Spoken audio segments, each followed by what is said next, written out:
It has been a couple of weeks, I believe, since I talked about Ed Buck and him finally being arrested and charged with something, although they still are slack with that murder charge. But now is some new additional information has come up about him. Ed Buck has been indicted for providing lethal doses of meth to his victims, the two that died and the third victim that survived. I'm going to go ahead and read this article. It says Democratic donor Ed Buck has been indicted by a federal grand jury on narcotics distribution offenses, including 2 counts of distributing methamphetamine resulting in death. The prominent 65-year-old donor was named this week in a 5-count indictment. Alleges Buck provided meth to Jamel Moore, who overdosed on the drug and died on July 27, 2017. He also provided the drug to Timothy Dean, who suffered a fatal overdose in Buck's Los Angeles area apartment on January 7, 2019. Each charge alleging distribution of narcotics resulting in death carries a mandatory minimum sentence of 20 years in prison and a maximum penalty of life without parole. Now, if this guy has 5 counts, that equals out to 120 years. They need to give him all of them. Hell, even if he was to get 2, he ain't gonna make it out because the guy is 65, but I don't want to take the risk because he still might survive. So throw the entire book at him.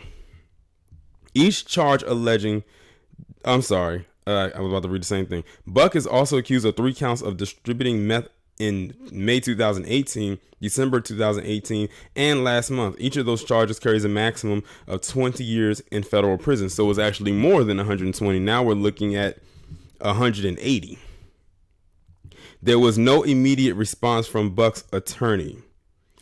And I'm just going to stop it right there because then it just basically repeating some old stuff.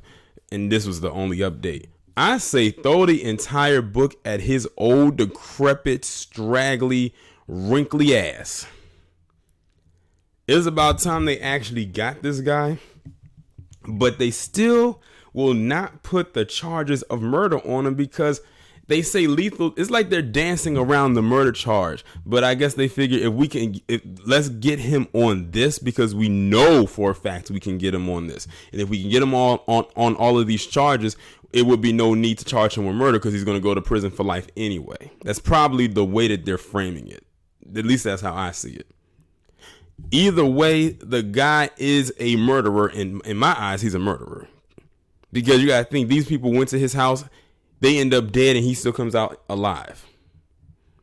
And it's amazing that they kept using those older pictures of him that we thought that's what he actually looked like. But then when you see this picture, like the one you see on your screen, he looks way older. So it's like they kept parading around these older images of him. And I'm guessing maybe from a few years ago before we really knew who he was. But this man looks like half past dead. He looks like one of them characters off of the Texas Chainsaw Massacre. He looks like the Walking Dead for real. A damn zombie.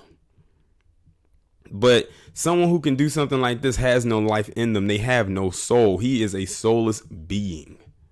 Through and through. But y'all let me know what y'all think about this down in the comments, and I'll talk to you in the next one.